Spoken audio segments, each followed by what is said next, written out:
Salutações! Eu sou o Aurélio Gomes da AliExpress e estamos aqui reunidos para um episódio muito especial de Vivemos numa Sociedade. Muito especial porque estamos aqui no nosso novo estúdio, mas também porque mudámos um bocadinho o nosso painel de comentadores. Temos aqui a Rita, que é uma especialista em social-democracia, sociologia e desigualdades, economia, mas de esquerda, estudos burgueses, ecologia urbana e jardinagem. Temos a Catarina, uma académica graduada em Marxismo Cultural e Ideologia de Género, com um longo trabalho na aplicação dos modelos gramscianos de doutrinação infanto-juvenil. Bem-vinda, Catarina. E claro, o João, homem, autor, criativo, comediante, enfant terrible, com uma forte presença nas redes sociais, que foi cancelado esta semana, mas entretanto descancelado por motivos de saúde e que pôde estar aqui connosco hoje. Bem-vindo, é um prazer tê-lo cá, especialmente assim. Portanto, como veem, temos aqui um elenco 5 estrelas. O episódio é especial, mas o tema é sempre o mesmo. O injusto cancelamento dos bilionários que estão na sua corrida ao espaço. Não sei se alguém tem alguma opinião que queira já contribuir para este tema. Bem, o que eu acho, e eu acho que isso está bem explícito num livro cujo título é O Triunfo dos Porcos, não sei se já leram, é que esta é uma reação vinda de uma parte da população que nós sabemos quem é, que se sente frustrada em relação ao sucesso dos outros. É o que acontece normalmente a quem usa ultrapassar os limites, sejam os limites da navegação aeroespacial, sejam os próprios limites do humor ou da liberdade de expressão. Há sempre vozes de burro, não é? Que depois não chegam ao céu, mas pronto, isso é a cruz que qualquer gênio tem de carregar.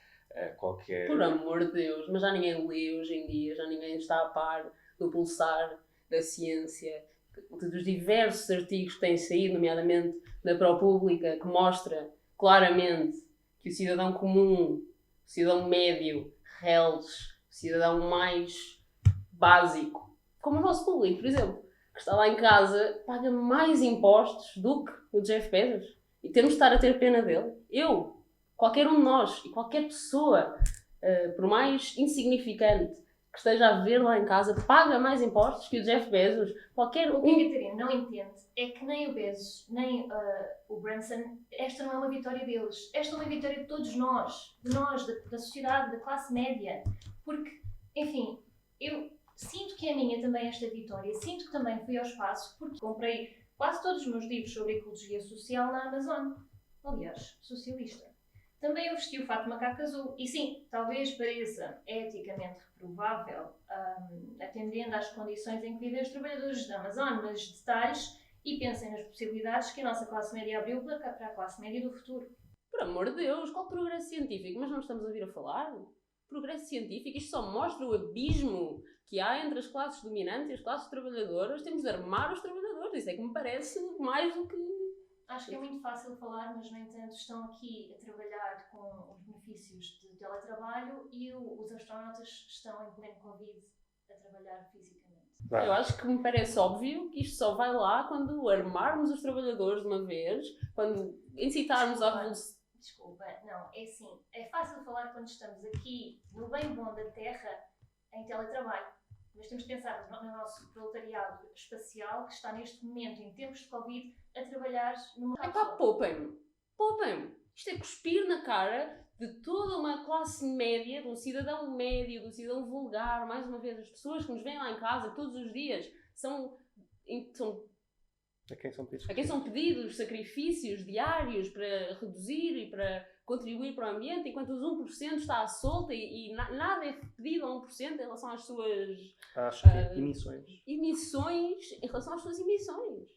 Acho que isso é por demais evidente. O que eu acho que é importante também dizer é que é muito importante termos aqui duas mulheres no painel e que hoje aprendi muito aqui. Eu sei lá, eu já só queria taxar as grandes fortunas. Eu acho que é preciso taxar as grandes fortunas, taxar os mais ricos. Quando tu dizes, eu gosto. Faz sentido. Porque é uma das maneiras. Para já, eles têm capacidade para isso. E depois é bom para reduzir a pobreza e as desigualdades e o age gap da economia. E eu sou contra a pobreza e contra o fascismo. Portanto, eu acho que corajoso dizer assim. Sim. Sim, eu acho que sim. Os comediantes são de facto os nossos faladores da verdade, não é? Da nossa sociedade. Se não fosse por eles, onde é que nós estaríamos? Nem toda a gente tem coragem de apontar assim. A ferida, não é? Pôr o dedo na ferida da sociedade. Incomoda muita gente. É verdade. Isto É verdade. faz-me Eu lembrar estou uma incomodado. história, faz-me lembrar um episódio em que o hotel foi à Suécia, porque estavam com um programa espacial, e diz ele para o primeiro-ministro sueco: então vocês querem mandar os ricos ao espaço? E responde o primeiro-ministro sueco: não, nós queremos mandar os pobres ao espaço. Eu acho que se deviam mandar os pobres para o espaço. Bem, foi o nosso programa até agora. Como sempre, temos umas recomendações literárias. Eu como também sou autor, gostava de dar um livro que eu gosto de ler pelo menos uma vez por semana. 1984, do George Orwell. Acho que diz muito sobre a sociedade em que vivemos. Qual é que é a tua recomendação, homem? Sim, a minha recomendação de literatura desta semana é um livro que não sei se muita gente conhece, mas que está muito atual.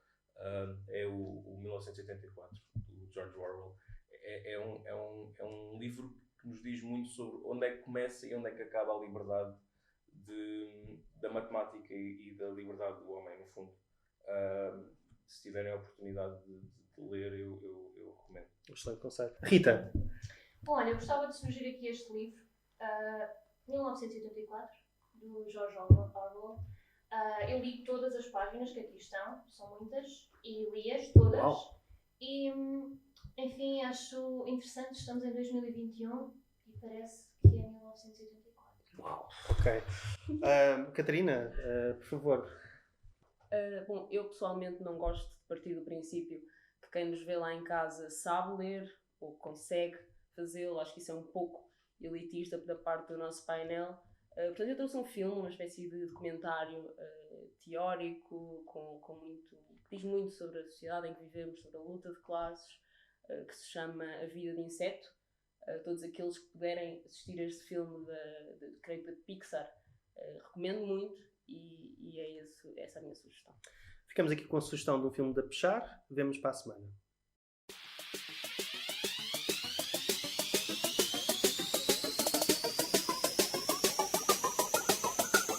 Nós vivemos numa sociedade democrática.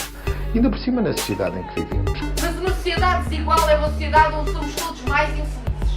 I don't want to live in a society. Vivemos numa sociedade. Nós vivemos numa sociedade. Vivemos numa sociedade que vale a pena.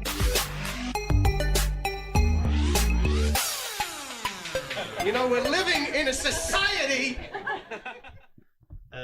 Como é que foram as vossas férias, pessoal? Que tal?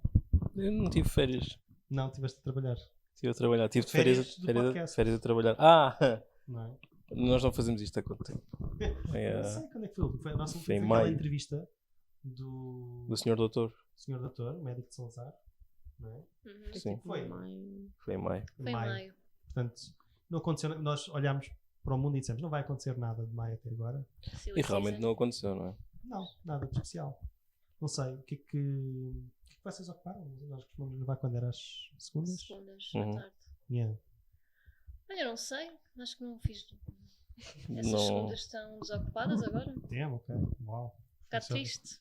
Yeah, ok, pronto, está bom. Acho que é isso, temos que voltar. Estamos a voltar, estamos aqui.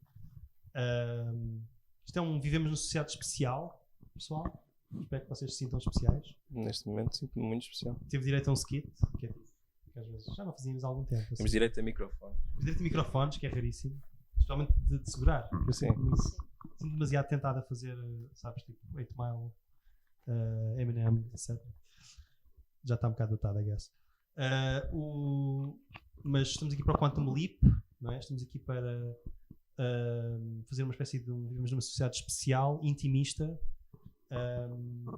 Sou o Guilherme, aqui Rita, aqui o João, aqui a Olá. Catarina, Viva. Eta Catucumbanda, certezamente. Cá está. Lá está o catacumbano. Eta. A organização terrorista Rita de Comassas, Sexo Gratuito. Nós temos uns quantos tópicos que queremos falar, mas não sei, acho que não tínhamos nenhuma ordem especial. Acho que das coisas mais recentes, das notícias mais interessantes que eu me lembro assim recentemente foi aquela cirurgia do Bolsonaro em que ele tirou cocó do nariz, Sim. que eu acho Era uma frase que eu não estava à espera de ouvir. Tínhamos falado de começar com os bilionários, mas também podemos começar com o tecido necrótico do intestino do Bolsonaro. Que é uma metáfora boa, não sei. Não há grande diferença. Yeah. Eu sei que tu tinhas qualquer coisa a dizer sobre necropolítica Exato. e aquela metáfora viva que é tipo o sistema intestinal Do Bolsonaro. Yeah. Se calhar já vamos lá. Não sei. Querem falar dos bilionários primeiro? Daí do do espaço. espaço. Daí do Yeah. espaço. Ok. Yeah. Já começou. Já descambou, it's fine. já Já começou. Nós já estamos. Já está a acontecer. É a magia do direto. Yeah, é magia do direto. Live on tape. Catarina, tu viste os lançamentos dos bilionários para o espaço? Aquela catapulta que eles tinham com o Branson?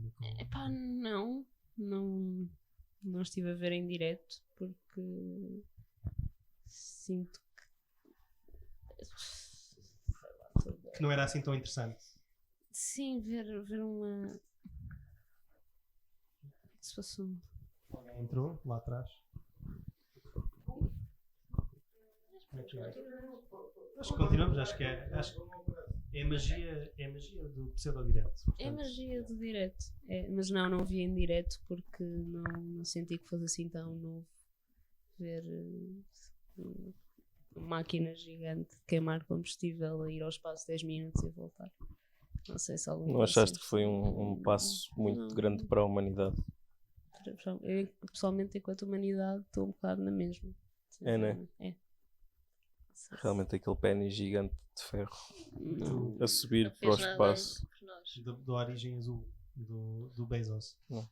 Aquilo foi tudo um bocado ridículo, não é? Porque acho que eles foram, como é que é? Tipo, à termosfera. Sim, não foram ao Ou espaço. seja, não foram tecnicamente ao espaço. Acho que a aplicação, tipo, em termos de aplicação científica, não é particularmente interessante, não é nada particularmente novo. Isso é como tu dizes que eu uma vez fui à Alemanha e só fizeste escala. Yeah. Foi basicamente o que eles fizeram. Não, tipo, eu já vi pessoas argumentar que existem alguns avanços, tipo, em termos de foguetes descartáveis ou o que for, mas isso não me parece uma direção particularmente interessante. Ou seja, acho que é um avanço tecnológico para poder haver turismo espacial, mas eu não consigo imaginar nada menos interessante do que turismo espacial. Tipo, isto não é... Eu acho que existe um certo discurso para fora de dizerem tipo, nós estamos tipo, a fazer isto pela humanidade, estamos a avançar, a ciência, não sei o que mais, mas eu acho que são só pessoas que não sabem o que fazer com o dinheiro e tipo, como um iate já não chega, tem esta forma de consumo conspícuo, quer dizer, tipo, nós fomos ao espaço e nós fomos ao espaço primeiro e nós fomos mais longe, e é só uma maneira de medir foguetes espaciais uns dos outros, não é? Tipo, literalmente. Não sei, tu viste? Não vi, quer dizer, fui forçada a ver porque estava em todo o lado. Método Ludovico, eu nem vejo televisão e pronto, acabei por ver. Mas não sei, em relação ao turismo no espaço, não sei qual é o objetivo ou o que é que te chama para entrares numa cápsula. Está a gente um bocadinho farta do Algarve, acho que é isso. A verdade é que acaba por ser como ir para um resort na quarteira e nunca sair, mas não podes estar de biquíni, por isso não sei. Eu, por mim, fazia-se assim: pegavas numa carrinha branca qualquer, fumava-se os vidros, metias lá o bilionário dentro, abanavas durante um bocadinho, não é? E olha, foi ao espaço. Sr. Bezos. Se foste ao espaço, Bezos. E é tipo, vai dar um bocado ao mesmo, não sei, e gasta-se menos combustível, não é? Tipo, eu vi alguém comparar por passageiro, por milha, que a viagem de Richard Branson tinha sido qualquer coisa como tipo 12 kg de CO2 por milha, por pessoa, enquanto que uma viagem comercial, por exemplo, de um Boeing 747, qualquer coisa assim, uma viagem de 7.000 milhas ou qualquer coisa assim de género, era qualquer coisa como 0.2, certo? Portanto, isto é um desperdício enorme em termos de emissões. Ou seja, claro que as emissões totais são menores, mas como método de transporte ou como método de... Tipo, o que é essencialmente uma montanha russa curta de 11 minutos, acho que é um bocado um desperdício. Revolta-me porque eu vim para aqui a pé, não é? Para não apanhar um Uber, para não emitir qualquer... Para a minha pegada carbónica de casa para aqui ser zero, eu vim a pé. No entanto, não sei. Será que valeu a pena? Acho que vale sempre a pena. Atenção, estou a brincar. Sim, claro. Obviamente, não usem carros o mínimo possível, em geral, até porque em Lisboa não. Mas não queria saltar para aí. Mas sim, quer dizer, isto acaba por ser muito Não é ridículo. muito mais divertido e dinâmico andar nos carrinhos de choque, por exemplo? Sim, pá, eles é que depois vêm com o discurso de isto é um passo para a humanidade e temos que salvar a Terra e não é nada disso. É só... Não achas que vai fazer trickle down passado umas quantas gerações? Vamos poder todos ir ao espaço? A minha mãe um dia vai conseguir ir ao espaço numa excursão. Justamente Grupo excursionário e recreativo dos amigos do espaço. Não sei, porque o argumento é que, por exemplo, não é, no século XV ou o que for, não é, tipo, as pessoas... Era muito raro as pessoas terem chá e açúcar e ananás. Ou irem para outro sítio. Ou irem para outro sítio, ou saírem, não é? Tipo, verem o mar, não é? Qualquer coisa. Pronto, era tudo muito raro e agora é uma coisa que está democratizada, dizem. Ver o mar. Ver o mar, pronto. Mas acho que há uma questão interessante que é tipo, para quê? Tipo, vale a pena? Isto é uma coisa que de facto... Porque eu percebo o interesse de entrar num avião e ir visitar um sítio que eu normalmente não poderia visitar, ok? Tipo, isto tem um custo ecológico grande, mas do ponto de vista de... benefício. Do ponto de vista de benefício, nós estamos tipo paredes meias com... Estão-nos a atacar. Estamos a ser atacados. Não, estamos É a magia do direto, mais uma vez. Alguém disse a morada? Estamos a não, ser a nossa primeira ataque. Estamos numa... Como é que é? Num estúdio secreto do bunker pós-apocalíptico. Porque afinal não valeu a pena ir ao espaço dos bilionários. Eu tenho saudades quando os bilionários, em vez de irem ao espaço, terem iates onde cabem iates, simplesmente tomavam muitas drogas e morriam. Porque também dá para viajar. Por exemplo, não sei se vocês se lembram, na altura do Jeffrey Epstein, que ele tinha ele era um suposto mecenas do MIT, uma data de...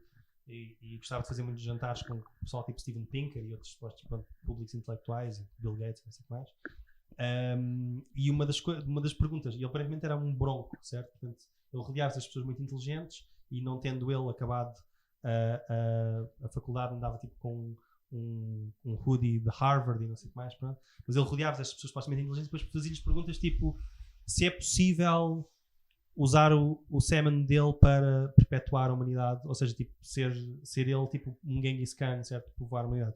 E eu sinto que isto desprova a meritocracia, de certa maneira. Sabes que essa é dessa forma que, por exemplo, o Musk pensa. Ele também quer... Não. É para isso que não Grimes... sei, talvez queira. Okay. Mas, isto é, eles veem filmes de ficção científica e pensam, falam com um cientista inteligente e perguntam como é que eu consigo que isto aconteça. Foi o que aconteceu com as naves espaciais que eles estão a enviar para o espaço. Ele percebeu que o maior custo era construir a nave, porque elas eram descartadas. Eram descartadas porque não se conseguia que elas voltassem a aterrar no mesmo sítio. E, portanto, ele percebeu que isso era o maior custo e contratou pessoas que trabalharam para fazer com que fosse possível aterrar. Portanto, os bilionários o que fazem é fazer essas questões estúpidas e depois deixar que alguém as execute. Sou mais tipo um ideas guy, não é? Tipo, é mais não é? Nem isso, porque é tudo calcado de ficção científica, portanto...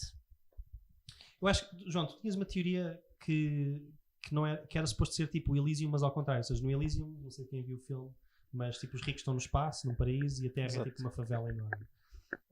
E a teoria era ao contrário, era que isto é tipo glamorizar o espaço, de certa maneira, ou normalizar. Normalizem o espaço. Normalizem viver no espaço. Marte está vazio, é assim muito cinzento, é nublado. Não era verde? Há quem diga que seja verde. Que é verde. Há quem diga que haja áreas verdes que não querem que se saiba que existem. A China e os Estados Unidos ao mesmo tempo combinaram. Sim. E a Europa toda decidiram todos. Mas assim não é essa, eu acho que é mais fácil criar ecossistemas ou microclimas cá em baixo na Terra, safe spaces para bilionários, basicamente. Eles também precisam. Do que propriamente ir terraformar Marte ou fazer colónias em Marte, todavia mandando a indústria e o lixo e tudo mais para Marte, como também já há filmes sobre isso, com o Arnold Schwarzenegger e nem são assim tão recentes, não, nem por isso. Já tiveram direito a remake e tudo. Mas, ok, mas isso de certa maneira até faz sentido, porque historicamente, não é? Os colonos não são primeiro os mais ricos, não é? Exatamente, são tu mandas os mais pobres, o excesso, não é? Tipo, da sociedade para Aos criminosos, como a Austrália, não é? Tipo, para sofrer o risco dos perigos todos, não é? A febre amarela. O problema é que no futuro os descartáveis e os criminosos vamos ser todos nós. Todos nós. Não é? Todos que não forem bilionários. Quer dizer, vocês, não sei. Não, tu, you're gonna make it big, não é? Tipo, has de ter uma ideia bilionária. Vais ao Sharkbox. Vais ao Sharkbox. Sharkbox, eu tenho uma ideia, vou trazer neve da Serra da Estrela por... Numa pick-up. Numa pick-up, é o meu modelo de negócio. Catarina, o que é que tu achas que vamos fazer no espaço? O que é que tu gostavas de fazer no espaço? O que é que eu gostava de fazer? Pá, não sei. Ainda há tanta coisa a fazer na Terra, não é? No fundo é isso, não é? Sinto que, sei lá, ainda não fui a Massamá, por exemplo. Terra ainda não fui. Perfeita, Passos Coelho. Sim. Ainda há tanto sítio Acho onde que ir. uma vez na vida, pelo menos. Ainda não fui a Maomé. Maomé? Isto quer dizer que tu és a montanha? Eu sou a montanha. E ainda não fui a Maomé. Já não vou a Fátima há algum tempo. Já viste o mar? Já vi o mar ao longe. Tive algum medo, como sou do interior. Pois. Percebes? Que idade é que tinhas quando viste o mar pela primeira vez? Não sei, talvez uns 5 anos. Okay. Já foi há muito tempo, tenho Pois assim sim. uma leve ideia. Não tenho Mas a certeza lembra-se- se o vi mesmo. As pessoas aqui de Lisboa não se lembram da primeira vez que viram o mar. Isso é um privilégio. Sempre tiveram isso como garantido, não é? Sim, cada vez vão ter mais, não é? Quando o mar, quando o mar começar a bater no Marquês de Pombal. Assim, a solução era não tê-los deixado de voltar, não é? Tipo, acho que Sim. já tinha sido... Faria muito mais pela libertação da classe trabalhadora mundial eles terem ficado lá na termosfera. Na termosfera, só tipo a orbitar permanentemente. Não, isto agora está a ligar, falaste das temperaturas que sobem, desculpa, não, do nível do mar que sobe, e há pouco saiu o relatório, né? Algumas coisas já tinham sido licadas no WhatsApp, acho eu. Houve uns voices sobre o relatório do IPCC, mas agora saiu oficialmente. E é animador, em geral, né? Tipo, do que eu me lembro, a ideia é que já estamos mais ou menos locked in no aumento de temperatura de 1,5 graus na Terra, e que basicamente a partir de agora, se não queremos que aumente mais, tipo, temos que urgentemente reduzir as emissões, pelo menos net negative 2030, não é? Sendo que o Acordo de Paris é tipo redução de 50%, 2050 é uma coisa assim ridícula. Estão todos a dizer tipo, em 2030 a União Europeia está a dizer não vão haver carros a combustível na União Europeia. Tipo, 2030 já é tarde demais, já sabíamos. Vocês acompanharam as notícias? Estão blackpilled? Qual é que é a cena? Eu estou a ouvir essa conversa desde o meu 8º ano. E eu tenho... Portanto, não acreditas.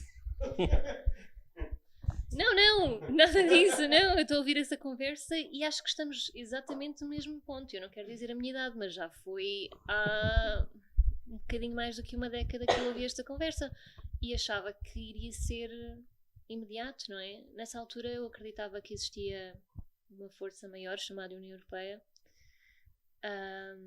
Catarina está a rir-se. Eu tinha 13 anos, Catarina.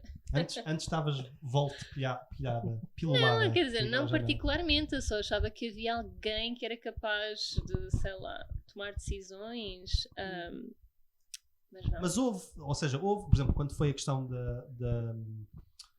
do buraco na camada de ozono, certo? Houve de facto um esforço mundial de especificamente, ou seja, não no consumo, eles não disseram tipo, vocês têm que, também disseram isso na altura, né? Tipo, vocês têm que comprar menos lacas e menos desodorizantes e ter os frigoríficos que não tenham coisa e tal. Yeah. Mas na verdade o que de facto mudou houve regulações novas a nível mundial de emissão de CFCs e de outro tipo de aerossóis que de facto estavam a comer a camada de ozono. E agora a camada de ozono recuperou. Portanto, é possível, houve uma ação mundial, houve ajustes que foram feitos, só que o sacrifício que está a pedir, não às pessoas, mas às corporações, como tu disseste no skit, as corporações poluentes, se calhar já não é tão agradável para eles, não sei. Tipo, aquela estatística como é que é, 71% das emissões são feitas por 100 empresas, e para mim a parte que me assusta é que eu sinto que estamos a passar estamos a ir para o passo seguinte, que já não é negacionismo, e vê-se isso, por exemplo, na capa do New York Times, sobre o relatório do IPCC, que é já não podemos fazer nada, agora temos que mitigar, certo? Agora vamos ter que nos adaptar a este novo mundo, adaptar a catástrofes ambientais. Não era o Bill Gates que estava a testar uma cena que era tipo lançar poeiras para o ar para que o sol não queimasse tanto, e o protótipo é mesmo assim uma cena pós-apocalíptica, assim de uma espécie de camada cor de laranja à volta da Terra para impedir o aquecimento do sol, para continuarmos a poluir sem que, portanto, a culpa é do sol. Se pudermos tapar o sol um bocadinho, por uma cortina, literalmente. Isso é o lore do Matrix. Mais uma vez. Mas no Matrix é explicado como uma coisa má. Sim. Pois, não, é uma coisa boa, porque as máquinas são alimentadas a energia solar. Exato, então eles começam a queimar pneus para as máquinas terem que morrer ou que... Sim, para ficarem sem energia. Sim, para ficarem sem energia. E agora mas lá está, estamos a viver os nossos sonhos, os piores sonhos da distopia. Mas eu acho que isso se encaixa naquela fantasia de que, tipo, assim, vamos tipo, inventar uma solução tecnológica para isto. Como se de facto tivesse a haver investimento. Tipo, não é como não é como a vacina da Covid, em que de facto eles fizeram as contas e disseram, ok, tipo, para nos safarmos disto, temos que, tipo, isto não vai ser só um problema do terceiro mundo, isto vai ser um problema cá, portanto temos que investir a sério nas vacinas. Como eu estava a dizer. Sim, como estava a dizer, houve 0 interrupções, a luz não mudou. Estavas a falar sobre a aceitação da morte? Yeah. Sim, a aceitação da morte por parte, não é impingir a aceitação da morte. Já consegui, como estavas a dizer há bocado, das capas dos jornais. Há bocadinho. Sim. Ainda agora. Das capas dos jornais, não só isso, também tudo o que é ficção científica, especialmente mainstream nos filmes, nas séries, naquilo que nós consumimos, está implícita a ideia de que a humanidade vai acabar, uma parte de nós vai ter que se sacrificar para a humanidade ir continuar para a termosfera. Passear na Sim. termosfera. É o cadáver do Walt Disney congelado, é o esperma do Elon Musk e é... do Epstein. Ou do Epstein, mas pode ser do Elon Musk. E qualquer coisa do Bezos, é um dedo do pé do Bezos, ou um cabelo do Bezos, para depois criar... Chapéu do Bezos. Chapéu do Bezos. Eu sinto que isto é uma tendência que se vai agudizar, que é dizerem-te que a morte é normal e que, não há, que lá está, que o trolley não pode parar, porque se o trolley parar, param as transações não há lucro, e se não há lucro, andamos aqui a fazer o quê? Vamos lutar pela permanência da humanidade numa terra onde a água corre cristalina e pura e fresca? Não, vamos continuar a produzir camisas e camisolas e calções e sei lá, luzes neon a 3€ vindas da China, porque pronto, é isso que andamos cá a fazer, é consumir, e que no fim, pronto, morremos e acabamos e já não consumimos mais. Mas todo o discurso, e nós vimos isso na pandemia, são 17 mil mortes, são não sei quantos mil, é isto, é o X, Y, todo este discurso tecnocrata já está a ser preparado há muito tempo cá, mas está a ser aplicado noutros sítios, noutros eixos mais frágeis, também já há algum tempo. E agora está a ficar cada vez pior, né? A Grécia já está a sofrer com incêndios enormes. No Algarve já há o mosquito da malária. E tiveste as cheias também, acho que na Bélgica, na Alemanha. Na Alemanha, acho que no Reino Unido também há risco de cheias. E a questão é, nós sabemos que, falaste do olho, pronto, falaste mal do olho, caiu, mas nós sabemos que estas coisas estão ligadas, sim, nós sabemos que estas coisas estão ligadas ao aumento das emissões e da atividade humana, certo? Há gráficos, não é, que mostram que este tipo de eventos catastróficos ecológicos, meteorológicos, aliás, estão tipo, diretamente relacionados com esta atividade. Portanto, eu acho que o que é assustador é como é que o pensamento de direita, não é, que é hierárquico, que é exclusivo, vai lidar à ideia de 100, imagina, 200, 100, 300 milhões de refugiados climáticos, porque vai voltar aquele velho pensamento de escassez e hierárquico e vai dizer, tipo, não, para nós, tipo, isto é impossível o mundo melhorar, portanto o que nós temos que fazer é preservar os nossos, wink wink, o Ocidente, wink wink, não é? Como o nosso amigo liberal andava a falar do Ocidente, ou as democracias liberais, temos que preservar a civilização, os brancos, que é o que eles querem dizer na prática. Temos que preservá-los e esta hierarquia determina quem vive e quem é que é digno de ter uma vida confortável e quem é que é digno de ter os barcos afundados no meio do Mediterrâneo, não é? Isso já estamos a viver e só se vai intensificar. Agora, a única coisa, só para dar uma nota de esperança, é que acho que a maior mentira que vendem é isto vai ser um grande sacrifício, nós temos todos de fazer um grande sacrifício. E o outro dia estava a ver e se nós formos a ver claro que os Estados Unidos têm emissões absurdas históricas de per capita de gases de efeito de estufa, mas neste momento têm as mesmas emissões que tinha em 1918 e continuaram a crescer nos últimos anos imenso. Portanto, na prática a questão, tipo, é possível reduzir, é possível, já existem planos, o sacrifício não vai ser, se nós formos ver coisas como tipo Green New Deal ou Green Revolution do New Green Industrial Revolution do Corbyn, já existem planos, já existem maneiras que estão de como é que vamos fazer renovação energética, como é que vamos fazer eficiência energética, como é que vamos fazer uma transição justa que implique também as pessoas tipo, que têm que sair dos outros empregos dos combustíveis fósseis para serem requalificados e para terem empregos, e para as pessoas que vivem em zonas afetadas para poderem ter meios de sair delas e de ter vidas dignas, etc. Tipo, isso é possível, tipo, isso não está assim tão distante. Sim, mas repara que os painéis solares, como há muito sol, pode haver em excesso. E, portanto, como não há escassez de sol, se usarmos a energia do sol, não é lucrativo o suficiente. Às tantas ias ter tipo energia grátis. E qual é o incentivo? Quem é que paga o bónus ao CEO? Exatamente. Qual é o incentivo? Se a produção for negativa, se até tipo, se compensar de tal maneira que não há escassez, portanto há energia para toda a gente. Como é que fazes dinheiro com isso? Como é que... Esse é que é o problema. Estás a ver? Mas, por exemplo, a energia solar acho que é um ótimo exemplo de como é que o capitalismo não consegue resolver os nossos problemas, no sentido em que foram tão eficientes, tipo, conseguimos melhorar tanta tecnologia solar e criar parques tão bons, que existe abundância ao ponto de haver preços negativos, não é, de energia solar, e deixar de compensar e investir para privados na energia solar. Ou seja, estás a criar, se fosse o Estado a fazer isso, não é? Se fosse público, se fosse cooperativo, whatever, era ótimo, estamos todos a poupar eletricidade. Como não podes fazer dinheiro com isso, porque não consegues vender a preços competitivos, bons para ti, essa energia à grelha, à rede, grelha seria pronto, anglicismo, I guess, não compensa, portanto o sistema está lixado. E é tipo, sei lá, não quero estar a voltar a coisa, mas o Corbyn já tinha visto isto, porque é tipo, porque que a REN é uma instituição privada? Tipo, porque que vai ser vendido ao tipo da Zara agora, tipo 8%, ou o que é?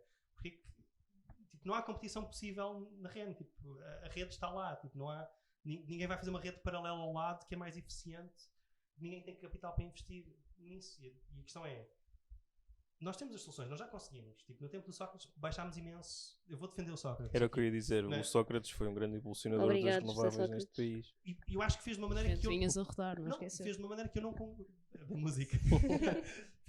fez de uma maneira que eu não concordaria, certo? Que é tipo, basicamente fez uma renda garantida enorme para privados bancarem o investimento nas eólicas. Mas a verdade é que as nossas emissões tipo, baixaram imenso. Portugal tipo, é um exemplo nesse aspecto. Só que há tanto que a gente precisa de fazer, tipo, sei lá, Lisboa, não sei, não quero estar a falar das autárquicas, mas não sei se tem alguma coisa sobre este tópico específico do ambiente. Do ambiente.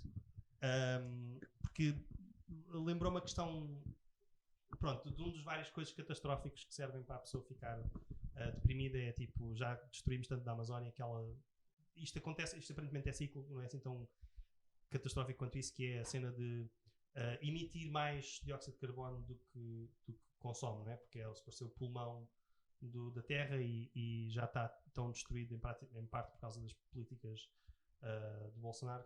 Pronto, e estas coisas são todas relacionadas. Basicamente o nosso outro tópico era a questão da política no Brasil, na América Latina em geral. Não sei, João, se queres. Sim, eu acho que este é uma boa maneira de lá chegar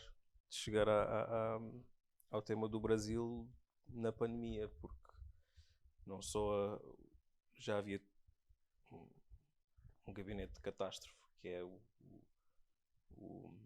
gabinete do Bolsonaro e a presidência do Bolsonaro. A pandemia veio mostrar a fundo tudo aquilo que se passa num governo protofascista bastante populista, que serve só para ser uma espécie de marioneta bastante tola à frente dos interesses do agronegócio, das energias, da pecuária, etc. Toda a palhaçada do Bolsonaro em relação à pandemia e ao desgoverno da pandemia é muito castiça e é muito engraçado as coisas que ele diz, e foi muito engraçado tirar-lhe merda pelo nariz, mas eu acho que isso, tal como aconteceu com o Trump e com o Boris Johnson, este de ser ridículo e de dar para rir é algo que as elites gostam muito, porque enquanto se estão a rir não estão preocupadas com aquilo que está a acontecer, e ele não faz por não ser mais palhaço do que era suposto, dizer coisas como: o que é que querem que eu faça, que eu não sou coveiro, o que é que querem que eu faça, e daí é só uma gripezinha, não sejam maricas, etc, etc. Isto são coisas que ele disse, que eu estou a citar de memória, mas estou a citar,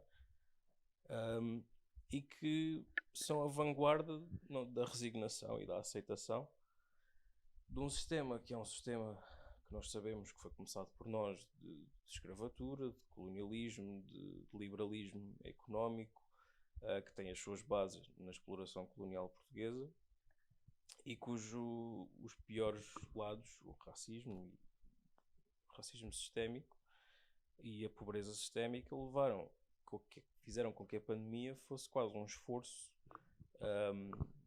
calculado de basicamente dizimar toda uma população negra e pobre, favelada, porque tu numa favela onde vives com mais 3 ou 4 pessoas num quarto, com canalização puxada, com eletricidade puxada, não podes simplesmente não ir trabalhar ou fazer distanciamento social ou sequer às vezes lavar as próprias mãos. Já vi pessoal dizer que falar em genocídio se calhar é um exagero, mas acho que 500 mil de mortes, enquanto o presidente não faz nada para mitigar isso e ainda faz pior por cima. Acho que os brasileiros têm um bom caso para levar o Bolsonaro a um tribunal internacional e acusá-lo de genocídio. Uma das coisas, por exemplo, foi a questão das vacinas, ou seja, isto, não é? Da administração dele, não sei se ele diretamente, mas da administração dele, de basicamente estarem a negociar para trás e para a frente, a dizer tipo, nós só queremos vacinas se pudermos ter uma propina, um suborno relacionado com cada vacina. Uma comissãozinha, não é? Tipo... Desculpa, mas é um governo, é o pico do neoliberalismo quase a chegar ao fascismo, que tem prazer, que está a tentar tirar prazer e lucro da própria morte do próprio país. É uma classe governante que adora e que namora com a morte e que adora levar este tipo de políticas e de ideologias, cuja única ideologia é levar a ideologia a qualquer lado. Esse lado nunca vai chegar, porque não há... É um impulso suicida do fascismo. Exatamente, é um impulso suicida do fascismo numa lógica perfeitamente neoliberal, que é... Podes chamar Sigma Grand Set, se quiseres, não é? Tipo, também não queres basicamente a aproveitar... Tipo, o Estado é mau, não é? Mas se tu estiveres no Estado, enquanto num lado estás a dizer, tipo, não precisam de vacinas, tomem hidroxicloroquina ou whatever, enquanto ao mesmo tempo estás a negociar para tu pessoalmente lucrares com uma negociata, tipo, tu estás a impedir brasileiros de tomarem a vacina mais cedo para que tu possas lucrar. Quer dizer, isso é bater punho, não é? Isso é empreendedorismo, no fundo. Toda a ideia de que o vírus se combate no individual e não no coletivo, porque afinal a sociedade não existe, o que existe é indivíduos e famílias, Isso não pode existir quando, lá está, novamente estás numa favela e a tua comunidade coexiste todos os dias da mesma maneira, coexistem, não dá para não coexistir, não dá para não haver contactos. E este puxar para cima das pessoas, empurrar para cima das pessoas do individualismo, de que as decisões na pandemia deviam ter sido tomadas pelo indivíduo, que o indivíduo não devia ser piegas e devia ir trabalhar, e que as pessoas não podiam ficar em casa porque não tinham emprego. Lá está, é decidir entre morrer e ser morto. E isto é quase um ensaio para aquilo que vai acontecer no resto do mundo nas próximas décadas. Mas tu já tinhas desde a campanha a normalização da morte, não é? Tipo, dele dizer que mata-se uns 30 mil comunistas e não é, à metralhada, e isto, o país, o Brasil, vai dar certo, ou whatever. A questão da desumanização, dizer tipo, ok, as pessoas que vivem nas favelas são bandidos, portanto podem tipo, usar força policial letal sobre eles, fazer umas limpezas de vez em quando, é justificado. A partir do momento em que tu aceitas esta mentalidade de que há não é, brasileiros do bem, brasileiros do mal, uns que se justifica matar, etc. A partir daí justificas tudo, não é? Portanto, aí isso serve perfeitamente os propósitos. Os propósitos da política liberal, eles agora, por exemplo, vão privatizar os Correios. Sim. Saiu esta semana, assim, também vi. uma coisa que, quer dizer, não sei, qualquer país civilizado como Portugal nunca faria. Sim, realmente. Se queres, tens alguma... Em relação aos Correios? Em relação ao Lula, em relação ao Brasil, como é que... Não, é enquanto vocês falavam, eu estava-me a questionar porque efetivamente ele nunca foi dito, quer dizer, deve ter sido dito, mas a questão de a economia não pode parar, não podemos parar. Eu neste caso já estou a pensar se terá havido outra razão por trás, não é? Nomeadamente a que falámos sobre a propina e sobre a propina relativamente às vacinas. E não sei, estava-me a questionar porque é que teriam, ou seja, o governo é tão, e Bolsonaro é tão obtuso que nem sequer quis perceber qual era o problema e preferiu empurrar para a frente e vamos negar e vai ficar tudo bem. Sim. Vamos ficar todos bem. Ou seja, será que isto é mesmo uma incapacidade dele ou falta de vontade de tentar perceber qual era o problema porque sabe que não vai perceber e não quer ter trabalho extra com uma coisa que não estava nos planos dele? Ou será que isto, lá está, ou seja, eu estava a pensar, será que ele por outro lado foi esperto e há tanto tempo atrás pensou, vai haver aqui uma oportunidade para fazer dinheiro, para lucrar? Acho que não é? Quer dizer, mais tipo oportunismo momentâneo, não é? Quer dizer, se nós, por exemplo, ele ativamente estava a dizer aos Estados, a dizer tipo, se vocês fizerem confinamento, tipo, nós não vamos tirar os apoios federais. Portanto, eu não sei se isso é ideológico, ou se é, por exemplo, uma maneira de dizer tipo, não, eu estou a fazer bem e se mudarmos de caminho, isto seria provar que eu estou errado. Exato. Logo não podemos mudar. Provar que eu estou errado. Ou se as pessoas que ele ouve, não é, que determinam a sua política, são as pessoas que querem que as pessoas continuem a ir às fábricas trabalhar presencialmente, aos restaurantes comer presencialmente, não é? Ou seja, que acham que a pandemia se resolve tipo por atrito, não é? Tipo, sim, que as mortes são algo que tem que se lidar com isso, se a máquina é para continuar a girar, não é? Eu Catarina, não sei se que estás, ok. Há uns tempos vi uma questão da gripe, que nós tivemos 0 mortes por gripe o ano passado, e fez-me pensar que nós até agora aceitávamos tipo 3 mil mortes, ou 2 mil, 3 mil mortes por ano por gripe, porque achávamos que eram velhinhos.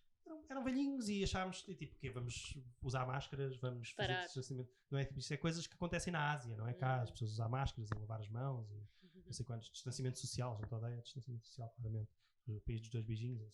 Não sei se isso morreu, não sei como é que vocês. Acho que para quem morreu, acabou. Acho que vai ressuscitar. Uma parte das pessoas que eu conheço, especialmente mulheres, dizem tipo, para mim beijinhos, se conseguirmos tipo, que isso esteja em 2019 morto e enterrado, por mim tudo bem. E, fuck him. Mas fez-me pensar nesta questão das mortes que aceitamos, não é? Eu acho que isso da gripe, acho que nunca houve sequer uma política virada para travar a gripe. Era tipo, há vacinas, quem é mais velho e quem tem problemas toma a vacina, e se por acaso a vacina não for forte o suficiente, olha, azar. Tipo, não há mais, nunca houve uma política de, ok, há 3.000 mortes por ano disto, vamos tentar fazer alguma coisa, proteger estas pessoas. Acho que nunca se falava disso. É tipo, ok, este ano morreram mais X. Foi preciso vir um vírus bastante pior para nós tomarmos medidas mínimas para esse vírus para travar este. Eu gostava que não tivesse de vir um vírus pior que a Covid para nós travarmos, digo eu. Porque mesmo, sei lá, ao fim de um ano e meio continuamos sem medidas mínimas para conseguirmos continuar as vidas na normalidade possível sem passar o vírus. Portanto, se ao fim deste tempo todo as medidas só serviram para travar a gripe e vamos trabalhar, vamos para os transportes e continuamos a levar Covid para todo lado, pá, era fixe termos políticas que tratassem de travar isto, para não ser preciso vir o mais forte para travarmos isto. Não sei.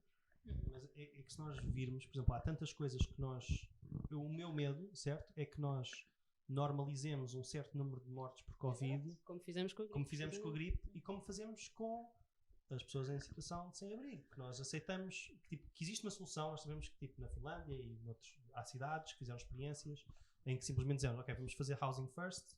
Eu sei que há candidatos autárquicos que estão a falar sobre isso. Eu não sei até em que medida é que essas políticas tiveram aplicadas, mas sabemos que existem soluções que de facto funcionam e que são mais baratas do que deixar as pessoas continuarem a estar em condição de sem-abrigo, certo? Mas no entanto, aceitamos como uma coisa, estas pessoas têm alguma falha moral qualquer, portanto, por isso ou um problema qualquer insolúvel psiquiátrico, portanto, insolvível. Não sei, insolúvel é não dá para dissolver. Exato. Aceitamos, não é? Tal como aceitamos a fome, a pobreza, não é? Nós sabemos qual é que é o custo de acabar com a pobreza no mundo, não é? Há várias estimativas, uma delas é 278 mil milhões por ano, que é um Bezos por ano. E é por mim, ok, sacrifica-se um Bezos por ano no altar Salve seja, claro, no Minecraft. Mas estou a dizer, imagina, é uma fração do orçamento militar americano, não é? O dinheiro existe, não é? O dinheiro... Isto são problemas que nós dizemos que aceitamos que existam. Este é que é o problema. Tal como, voltando um bocadinho atrás, das alterações climáticas é um problema que nós aceitamos que existam, porque quem seria realmente prejudicado pela alternativa, de certa maneira, tem as mãos mais perto do poder, não é? Mas agora já estamos cá a falar de Covid. O que é que tu falaste da questão das pessoas terem que ir trabalhar, das pessoas não haver condições? O que é que mudava? O que é que falta? Bom, eu acho que ao fim de quase mais de um ano e meio, quase 2 anos, ainda ser mais legítimo e aceitável para toda a gente, no caso de haver um novo pico, irmos todos outra vez para casa, é porque ao fim deste tempo todo ainda não há medidas para podermos estar em público, em esplanadas, em teatros, no trabalho, com distanciamento, certo? Por isso é que o confinamento funciona, porque é a única maneira que temos em 2021 de separar as pessoas e de impedir a transmissão do vírus, o que é um bocado, não querendo citar a nossa socióloga historiadora, é um bocado medieval.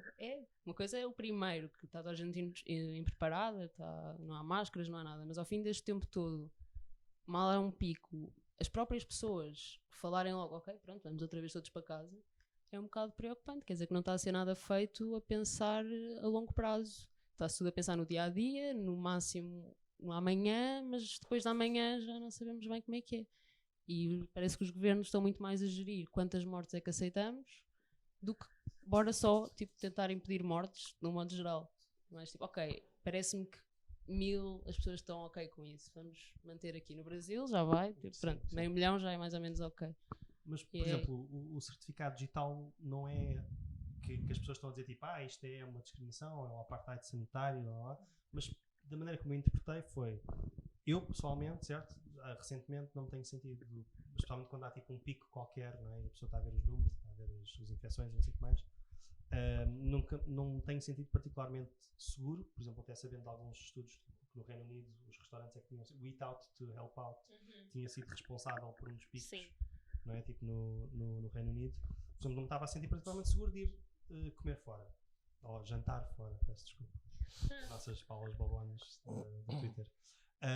Mas não me senti seguro. Mas, por exemplo, se a ideia é, existe esta coisa que, em princípio, garante que estes estranhos fizeram testes negativos, têm a vacina, têm algum tipo de imunidade ou o que for, isso, em princípio, dá-me mais sentido de segurança para poder retomar estas atividades. Sim, sem dúvida. E eu acho que no início toda a gente teve uma certa aversão à questão dos testes nos restaurantes, mas eu já fiz e honestamente acho preferível, e enquanto cliente sinto-me mais segura estando no restaurante e sabendo que toda a gente ou tem a vacina ou fez um teste negativo, do que se não soubesse, não é? Porque nós sabemos que estas coisas são falíveis e que pode dar negativo hoje, mas estar ainda no início da doença e só amanhã, mas quer dizer, é uma segurança extra. E a verdade é que há países em que estes testes, estes kits de teste até são gratuitos e cada pessoa pode ir à farmácia buscar quantos quiser e fazer, porque isso é que devia ter sido implementado, esse sistema, não é? De fazer com que as pessoas tomassem o hábito, ganhassem este hábito de fazer um teste, e se ele não custar dinheiro é mais fácil que as pessoas se habituem, não é? Semanalmente implementar essa modalidade de semanalmente fazer-se um teste, as crianças antes de irem para a escola à segunda-feira, sei lá, fazerem um destes testes rápidos que não custa nada e que pode despistar sem custo relevante, despistar vários casos e prevenir picos. Sim, mas eu acho que mesmo sem o teste, a questão vai além do teste. Por exemplo, no ano passado falou-se muito, por exemplo, da festa do Avante, e havia lá a DGS em cima, tudo ao detalhe, e a verdade é que quase de certeza que pessoas terão ido à festa do Avante com Covid sem saber, assintomáticos ou isso, e não houve um pico, precisamente porque estava tudo organizado de maneira a estar cada pessoa na sua cadeira, a cadeira foi desinfetada antes e vai ser desinfetada depois, e há esse distanciamento, ou seja, se toda a gente está sempre de máscara e há a garantia de distanciamento, como não tem havido nos transportes públicos, em call centers, por exemplo, se não há essa garantia de distanciamento, mesmo que estejas com teste positivo, mas estejas tipo assintomático ali no início, podes passar na mesma porque não há essa garantia de distanciamento. Se o mundo exterior continua a não estar adaptado ao fim de quase 2 anos, acho que para lá do teste, não haver as infraestruturas mínimas, as regras mínimas de tu garantires que se poderás estar positivo, sabes que não vais passar a ninguém, porque toda a gente está longe. Acho que é muito mais uma questão de nós ainda estamos tudo ao molho e fé em Deus ao fim de 2 anos. Mas acho que muitos governos mundiais, especialmente agora o americano e o inglês também, estão basicamente a fazer gaslighting aos seus cidadãos. Estão a dizer, não, isto vai lá, isto está tudo bem. Está sempre a voltar ao normal, agora é que vamos voltar ao normal. Mais um confinamento, mais um voltar ao normal. Mas o normal está cada vez mais... estamos cada vez mais à espera do próximo confinamento do que à espera do normal que tínhamos antes. É que eu acho que muitos governos já desistiram de gerir a capacidade de fazer viver. Voltamos à questão do Brasil, mas no Ocidente, por assim dizer, ou no Norte global, isso também se tem visto, que é gerir as mortes em vez de gerir a vida. Porque já se percebeu que as pessoas vivem como tiverem que viver. Se for num quarto com 4 metros quadrados, vivem num quarto com 4 metros quadrados. É mais complicado gerir a morte, e essa gestão tem sido feita à base de esconder, de eufemismos, de dizer que não é bem assim, que estamos a ver as coisas mal. Mas, por exemplo, a quarta vaga nós vimos, não é, que tem muito menos mortes associadas. Sim. Graças à vacina, principalmente graças a vacinarem primeiro as faixas etárias mais elevadas, não é?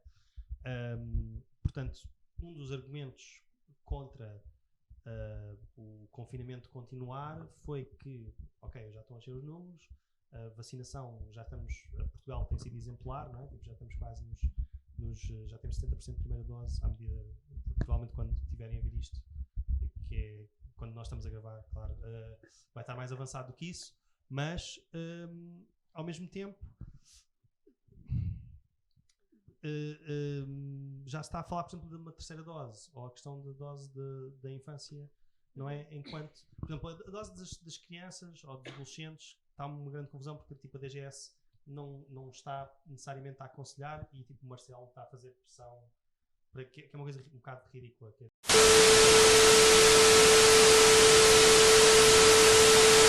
Estamos a falar da questão das vacinas, de se fazia sentido para os adolescentes. Estava a haver uma grande questão entre um teste de forças entre o Marcelo e a DGS. Não sei se tinhas alguma opinião sobre isso. Sim, acho que, entretanto, falei sobre o facto de a DGS ter pedido às ordens profissionais da área da saúde para emitirem o seu parecer. E, entretanto, passei para a parte em que os profissionais não concordam, não é? Há médicos que não concordam com outros médicos, há farmacêuticos que não concordam com outros farmacêuticos, etc. Mas, efetivamente, uma das coisas que eu li num dos pareceres de uma ordem foi que, apesar de haver benefício para a população, que as crianças sejam vacinadas, que, de alguma forma, ainda não há, que os ensaios clínicos não tinham população suficiente para se verificar todos os efeitos adversos da vacina. E a questão é que, eu não sei, enfim, houve pelo menos 2 ensaios, um da Moderna, acho que foi um da Moderna e um da Pfizer, com 5.000 crianças que foram vacinadas já em março. O da Pfizer começou em março. Portanto, uma vacina que tem 5.000 crianças, eu diria que não é assim tão pouco. Exato, tem lá 5.000 crianças. Lá dentro da vacina tem as crianças. Tem adrenocroma. O ensaio que é testado em 5.000 crianças não é coisa pouca, não é? Quer dizer, posso apostar que há muita medicação que não é testada em ensaios clínicos em 5.000 sujeitos participantes. Portanto, e depois, para além disso, uma vacina que eu não sei se há alguma vacina que já tenha sido administrada mais vezes, possivelmente sim, mas num curto período de tempo não é? Eu acho que já bilhões de pessoas foram vacinadas com uma destas, a Pfizer ou a Moderna, ou até mesmo a AstraZeneca. Para falar a Sinovac, tens pronto, tantas... só para te focar, só focando naquelas que temos em Portugal. E todas elas, enfim, não há mais efeitos adversos raros que possam surgir, porque depois de meses e meses em que diariamente vacinaste milhares de pessoas, quer dizer, acho que é uma não questão. Sim, é uma não questão neste ponto. E depois também, há pouco tempo via uma notícia que dizia isto da imunidade de grupo está a falhar, porque na Islândia houve um surto, mas depois fui ver quantas pessoas qual era a percentagem da população vacinada na Islândia, e acho que era 70% completamente vacinada. Há cálculos que pessoas epidemiologistas, talvez um pouco mais espertos do que eu, terão feito, e que dizem que com a variante Delta é necessário que 85% da população seja vacinada. Portanto, não estamos a falar da imunidade de grupo ter falhado, ela simplesmente não foi atingida nem na Islândia nem aqui. E eu creio que podemos chegar lá em Portugal, mas tem de ser com as crianças, porque parte substancial da nossa população são crianças. E nós já ultrapassámos os Estados Unidos, já ultrapassámos o Reino Unido, em termos que tinham avançado a uma grande velocidade, não é? Antes de nós, Warp Speed, aliás, como os americanos disseram. Mas que por causa da relutância de pessoas a tomar vacinas ou de falta de esforços do governo, etc., estão a ficar ultrapassados. E, por exemplo, mesmo Israel, que também foi um dos pioneiros que conseguiu vacinar mais gente no início, também começaram a ter questões outra vez, precisamente porque a parte da população que está vacinada é adulta. Portanto, tu, para te conseguires chegar a esses números mais elevados, acima dos 70%, dos 85% ou 80%, vais começar a precisar de vacinar adolescentes, não é? Tipo, não vais conseguir atingir essa população. Mas a mim faz um bocado mais confusão, ou seja, que a parte dos adolescentes não faz muita confusão, faz mais confusão já estar a tentar falar da terceira dose para as faixas etárias mais velhas, não é? Mas isso, a terceira dose era um bocado esperado, tendo em conta que desde o início de 2020, em janeiro, ainda estava só na China, e já aí a OMS dizia que isto não se combate só com vacinas, ou seja, que as vacinas podem ajudar a combater, podem ajudar a diminuir as mortes, podem ajudar a atenuar, mas que o combate e a erradicação nunca vem só daí. Eles dizem desde o início que é muito mais um complemento do que uma one-shot cure, porque nenhuma delas foi desenvolvida até um ponto de 100% de eficácia. Portanto, eles desde o início têm advertido, atenção, as vacinas é importante ter, mas tipo, sozinhas não vamos acabar com isto. E os governos mundiais tipo, viram só a parte do é importante fazer vacinas, é importante tê-las para nós, e deixar o sul global completamente... Pronto, aquelas estatísticas todas cada vez piores, de que a maior parte das vacinas foram na Europa e nos Estados Unidos. 80%, uma coisa assim absurda, não é? Sim, mais até. Já estás a fazer segundas doses e agora Sim, em sim. França terceiras doses. Não é? E que isso só vai fazer com que aqui vamos ter algum tempo de normalidade. Quando toda a Europa, por exemplo, estiver vacinada, vamos fingir que está tudo normal. E no Brasil, na Índia, em África, vai continuar a desenvolver-se novas e novas variantes cada vez piores, com as quais as nossas vacinas já não estão preparadas. Nós vamos continuar a pôr vacinas na terceira, quarta, quinta dose. E em vez de percebermos que isto cá está, desde há quase 2 anos que se fala que enquanto não cooperarmos todos para garantir os distanciamentos e os isolamentos necessários para acabar com isto não vai acabar e pronto. Fez-me um bocado de impressão que viu-se, apanhei um clipe na TVI ou qualquer assim, que era o jornalista e o jornal já estavam a dizer tipo, estudos dizem que vai ser preciso a terceira dose, já estavam super certos, não é, de tudo. E depois eles chamaram um epidemiologista para lá falar e estava a dizer, não, estes estudos não dizem bem isso, dizem que ainda é cedo para se saber que isto é uma possibilidade, ou seja, relativizou completamente a coisa.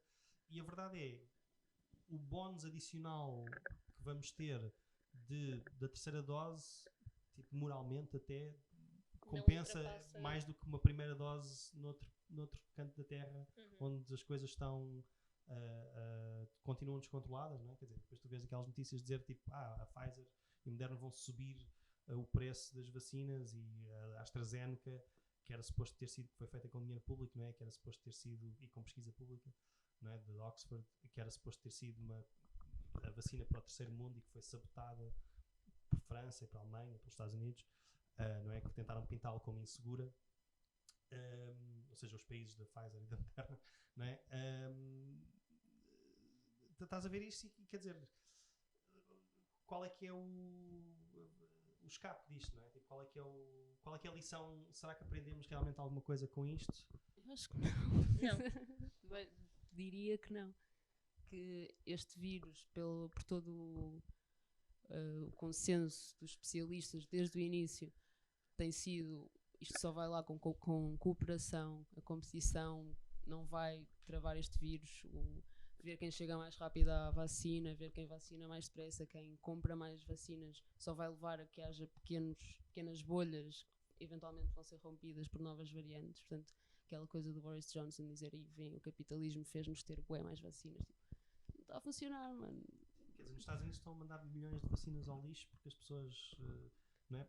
Porque há muita gente que não se quer vacinar, isso aí eu acho curioso. Em Cuba estão a oferecer aos turistas. Sim, verdade. Se alguém quiser pagar uma viagem. A vacina cubana são 3, portanto, não sei qual é que é o espaçamento, mas são umas férias longas. Está com uma boa eficácia. Acho que 92%, é espetacular. E foi desenvolvida, eles têm uma indústria farmacêutica que tiveram que desenvolver, porque obviamente, por causa do embargo, não podem importar, não é? Mas acho que, por exemplo, nós cá, não é? Que temos um país que tem mais ou menos a mesma população que Cuba, só agora é que vai começar os ensaios clínicos da Silva, da Imunotep. Chama-se Silva. Silva. É do norte. Silva tinha mais piada. É a vacina do Silva. A vacina Silva. Que vai ser inalada, portanto, no look se calhar vai ser popular. Eu não sei se... Lá está. Eu se calhar gostava de acabar numa nota mais positiva. Não sei se vocês... Falámos de muita morte, mas eu acho que isso faz parte também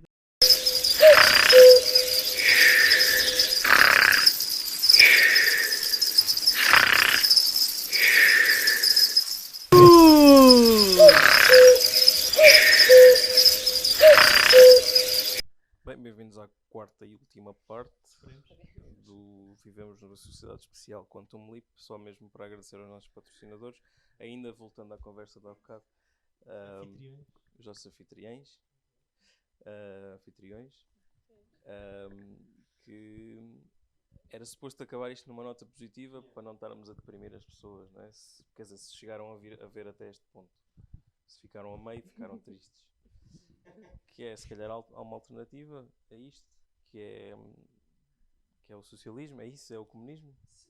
Sim. É a Revolução Armada? Não sei, olha, tens ali uma bandeira que eu acho que até certo ponto existe. Acho que há certas questões em que é melhor ou mais fácil ter clareza moral e que as pessoas querem confundir. E eu acho que existe alguma mudança mentalidades, tipo na questão, viu-se no Black Lives Matter, viu-se na questão da Palestina, que acabou mais cedo precisamente, não só pela greve geral que eles fizeram, mas também porque no Ocidente já não se compra tão facilmente a narrativa do apartheid israelita.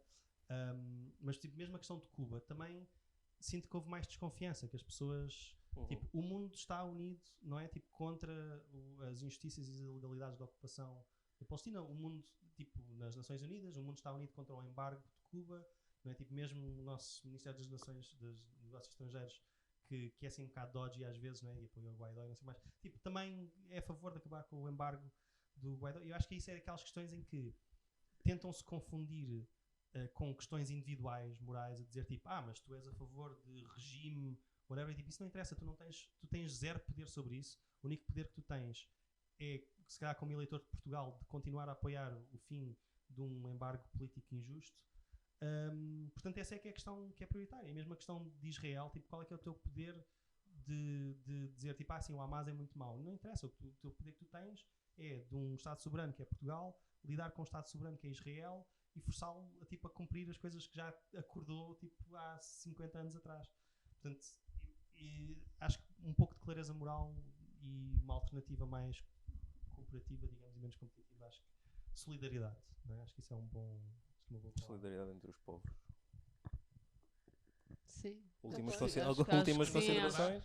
Estamos a concordar. Últimas considerações? Todos a favor de solidariedade entre os povos? Eu sou a favor, eu já sou a favor de acabar com a pobreza e com o fascismo. Acho que sim, e é uma opção. Essa é que é a questão. Tal como a morte desnecessária das pessoas e a pobreza é uma opção. A morte é errada e eu acho que devia acabar. Sou contra também. Ok, acho que sim. Morte à morte. Pronto. E portanto, obrigado a quem nos assistiu. Obrigado mais uma vez à Manta, à Quântica, Quantum Leap. Muito obrigado por nos aturarem. Obrigadíssima a José Sócrates também, pelo apoio jurídico. Obrigado, Inês. Obrigado, Marco. Obrigado, Cozy. Obrigada, Cozy. Pronto. E ao Partido Socialista em geral. Ao Partido Socialista. António Costa. Pelo apoio. Se é que me faço entender. Wink, wink. Obrigado pela habitação sustentável. Sim. Ok. E pronto, ficamos por aqui. Até para o ano. Acho que sim. Obrigada. Até à próxima. Beijinhos. Vivemos numa cidade, não é? Temos Vivemos. Vivemos. Será que sim? Mesmo. Sim. Mesmo. Vivemos.